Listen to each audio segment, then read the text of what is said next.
My date invited me to a steakhouse knowing I'm vegan, then asked me to split the bill. My name is Avery Collins, and I knew something was off before the waiter even brought the menus. It was my third date with Dylan Cross. He was charming in a polished way, like he practiced. He texted a lot, called me easy to talk to, and always picked places that felt expensive. That night, he said, "I'm taking you somewhere special." When we arrived, the sign outside read Hawthorne Steakhouse. The windows glowed warm. Inside, it smelled like butter, smoke, and grilled meat. My stomach turned. Dylan knew I was vegan. I told him on our first date, clearly. I even joked that my dream meal was spicy tofu and noodles, not anything that had a face. He held the door and smiled. "You'll love it." I paused. "Dylan, this is a steakhouse." He shrugged like it was nothing. "They have salads. Vegans eat salads." It was said lightly, but it landed heavy. We were seated in a booth. The menu was thick, full of steaks with names like tomahawk and ribeye. Dylan didn't even open the veggie section. He pointed at a photo and said, "I'm getting that." I smiled politely, but inside I felt small, like my choices didn't count. And I made a quiet decision. I would watch carefully tonight. The waiter introduced himself and asked if we had questions. Dylan spoke first. "We're celebrating." I blinked. "We are?" He didn't look at me. "Just make it nice." The waiter smiled and asked what I wanted to drink. I ordered sparkling water with lemon. Dylan ordered a top-shelf whiskey and said, "Bring the good stuff." When the waiter left, Dylan leaned back. "So," he said, "I like a woman who's flexible." I kept my face calm. "Flexible how?" He smirked. "Like, not making food a whole thing." "It's not a thing," I said. "It's just how I live." He waved a hand. "Sure, but if we're going to be serious, you can't be difficult." That word made my chest tighten. Difficult. For not eating animals. I opened the menu again and found the only vegan option, a side salad with tomatoes and cucumber. No dressing listed, so I asked if they could do olive oil and vinegar. Dylan laughed. "That's your dinner?" "It's fine," I said. He nodded like he had won something. "Good. I like low maintenance." Then he ordered a steak and lobster combo, added truffle fries, and told the waiter, "Make it perfect." I watched him sign the order like he was signing a deal, and I wondered what else he thought he could control. When the food arrived, the table looked like a movie scene. Dylan's plate was huge. Steak sliced thick, lobster tail shining with butter, fries piled high. The smell hit me like a wall. My salad arrived in a small bowl, plain and quiet. Dylan stared at my plate and said, "That's depressing." I lifted my fork. "I'm good." He cut into his steak and moaned like the taste proved something. Then he looked at me and said, "You know, you'd be prettier if you ate normal food." I froze for half a second. Then I smiled politely because I had learned something about Dylan. He liked reactions. He collected them. So I didn't give him one. I ate slowly and listened. He talked about his job, his big plans, his standards. He mentioned ex-girlfriends like they were bad investments. He said things like, "I don't waste my time," while wasting mine. Halfway through, he waved the waiter over and ordered another drink. He didn't ask if I wanted anything. The more he talked, the clearer it became. This wasn't about dinner. This was about power. When he finished eating, he leaned back and said, "I chose this place because it tests people." I tilted my head. "Tests them how?" He smiled. "If you can handle my world." I nodded once, like I understood, and I did. Just not the way he thought. The bill arrived folded in a black folder. Dylan grabbed it fast, like he wanted control of the moment. He opened it, glanced at the total, then laughed. "Wow," he said. "That's a real bill." I saw the number and my stomach dropped. It was more than I spent on groceries in 2 weeks. Most of it was his. Steak, lobster, whiskey, another whiskey, truffle fries, and an extra side he barely touched. My salad and sparkling water were the smallest lines on the page. Dylan slid the folder toward me and said, "Let's split it." I stared. "Split it? Evenly?" He nodded like it was obvious. "Yeah, that's fair." I kept my voice steady. I ordered a side salad. He shrugged. "You still ate here." I blinked slowly. "You invited me here." He leaned forward, lowering his voice. "Avery, don't be that girl. I hate cheap energy." Cheap energy, from the person who chose the most expensive items. I looked at Dylan's face and suddenly I saw the whole pattern. He picked the place, he picked the food, he picked the rule. And he expected me to follow. The waiter walked by and asked if everything was okay. Dylan smiled wide. "Perfect," he said. Then he looked at me again, eyes sharp, and whispered, "Pay your half." And in that moment, I made a decision that felt cold and clean. If Dylan wanted a test, I would give him one. I didn't argue. I didn't raise my voice. I smiled and said, "Sure." Dylan relaxed instantly like he had trained me. He pulled out his card and tapped the folder. "Good." I reached into my bag slowly.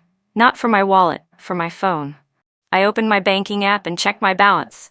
I could pay, but I didn't want to. Not like this. Then I remembered something important. Dylan had been bragging all night about relationships and respect. He loved saying the word principle, like it made him noble. So I decided to use his favorite weapon, politeness. I called the waiter over with a small wave. "Hi," I said gently. "Can we do separate bills?" The waiter nodded without hesitation. "Of course." Dylan's smile dropped. "No," he said quickly. "We're splitting." I kept my voice soft. "I'm not splitting a steak and lobster I didn't order." Dylan's eyes flashed. "It's embarrassing." I tilted my head. "For who?" The waiter looked between us, waiting. Dylan forced a laugh. "Avery, come on, don't make this a scene."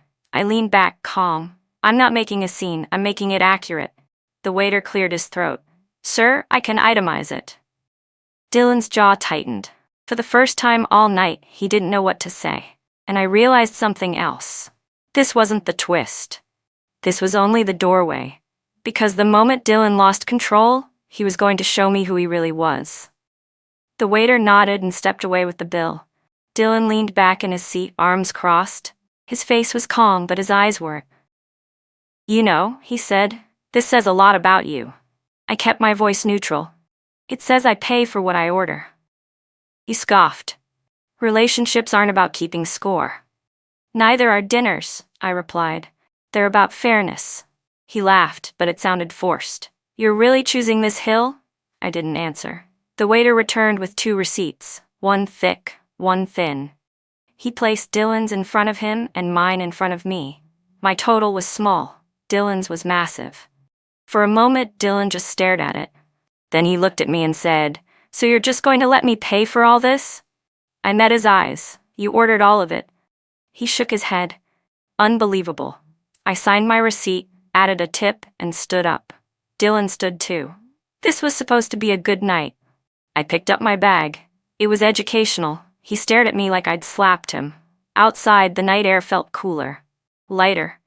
As I walked away, I heard him say loud enough for the valet to hear, "Good luck finding a man who puts up with that." I didn't turn around. I already knew I wasn't the one who lost something. Dylan texted me before I even got home. "Dylan?" That was childish. I stared at the message for a long time before replying. "I paid for my meal." 3 dots appeared, disappeared, appeared again. "You embarrassed me." I set my phone down and took off my shoes. When I picked it back up, there was another message. A real woman would have handled that better. That one stung. Not because it was true, but because it was familiar. I typed slowly. "Me, a real man wouldn't ask me to split a bill he created." He didn't reply. The silence stretched into the next day. I told myself it was over. I was wrong. That evening, he called. I didn't answer. He left a voicemail. "You overreacted," he said. "I was testing you. I need a partner who's generous." Testing. That word again. I deleted the voicemail. The next morning, I woke up to a notification. He'd posted a story online, a photo of steak and wine with a caption, "Some people can't keep up." I laughed softly. He wasn't done testing, but neither was I. 2 days later, Dylan asked to meet. "Just to talk," he said. Against my better judgment, I agreed, but I chose the place. A small cafe near my apartment, vegan-friendly, bright, public. He arrived late. He looked around and frowned. "This place is basic." I smiled. "Sit or don't." He sat. "I've been thinking," he said. "Maybe we started off wrong." I nodded. "Maybe." He leaned forward. "I like strong women. I just don't like being challenged in public." I took a sip of tea. "Then don't challenge them in public." He sighed dramatically. "You're missing the point." "Am I?" I asked. He reached across the table, touching my hand without asking. I pulled back. Avery, he said, relationships require compromise. I agree, I said. But compromise isn't paying for someone else's choices. His jaw tightened. His date, you could have handled it privately. I did, I said. I asked for separate bills. He stared at me, then laughed bitterly. You really don't see it. See what? That men like me have options. I leaned back. Then choose one. The silence between us grew heavy. Finally he stood. You'll regret this. I watched him walk out, and for the first time I didn't feel small. I felt clear. I thought that would be the end. It wasn't. A week later I ran into Dylan at a friend's birthday dinner. I hadn't known he'd be there. When he saw me, his smile was sharp. He pulled the group together and said, "Funny story. Avery once refused to split a bill with me." A few people laughed awkwardly. I felt heat rise in my chest. He continued, "She ordered salad and acted like she was above everything." I took a breath. Then I spoke. "I didn't act above anything," I said calmly. "I paid for what I ordered." The table went quiet. Someone asked, "Wait, did you split evenly?" Dylan opened his mouth. Closed it, I added, still calm. "He ordered steak, lobster, and drinks. I ordered a salad." One of the women frowned. "That's not fair." Another man shook his head. "Yeah, that's weird." Dylan's face flushed. He laughed loudly. "You're twisting it," I shrugged. "That's the whole story." No anger, no insults, just facts. The group shifted away from him. Conversation moved on without him. Dylan sat back, suddenly alone. I felt my hands shaking, but I also felt steady. Silence had done the work again. After that night, Dylan disappeared. No texts, no calls, no posts. I heard through friends that he was confused about why things didn't work out. I wasn't. What stayed with me wasn't the dinner. It was the pattern. He tested, he pushed, he framed control as standards. And when that failed, he tried shame. I thought about how many times I'd swallowed discomfort just to be easy. That night taught me something else. Boundaries don't need speeches. They need consistency. Weeks later, I met someone new. On our first date, he asked where I liked to eat. When the bill came, he said, "I've got this." I smiled. "We can split." He shook his head. "Only if you want to." That was it. No test. No pressure. Just respect. I realized then that the steakhouse wasn't a mistake. It was a filter. And Dylan? He didn't fail because I challenged him. He failed because he couldn't handle being seen. After the birthday dinner, things felt quieter, but not peaceful. I noticed the silence around Dylan wasn't just distance, it was avoidance. People stopped bringing him up, group chats shifted, invitations changed. One friend pulled me aside and said, "I'm glad you spoke up. That wasn't okay." I nodded, but inside I felt strange, not proud, just aware. When someone shows who they are in public, the room remembers. A few days later, Dylan sent one last message. "Dylan, I hope you're happy turning people against me." I read it twice. Then I replied, I didn't turn anyone, I just told the truth." He didn't respond. That was the moment I understood something important. Dylan wasn't angry about money. He was angry because control failed. At work, I found myself thinking about it more than I expected. How often women were called difficult for refusing unfair deals. How easily confidence turned into entitlement. I didn't feel angry anymore. I felt awake. A week later, I ran into Dylan again, this time unexpectedly. I was grocery shopping when I heard my name. "Avery." I turned. He stood there, basket half full, smile tight. "You look good," he said. "Thanks," I replied, neutral. He stepped closer. "I've been thinking." I waited. "I might have pushed too hard," he said. "But you didn't have to humiliate me."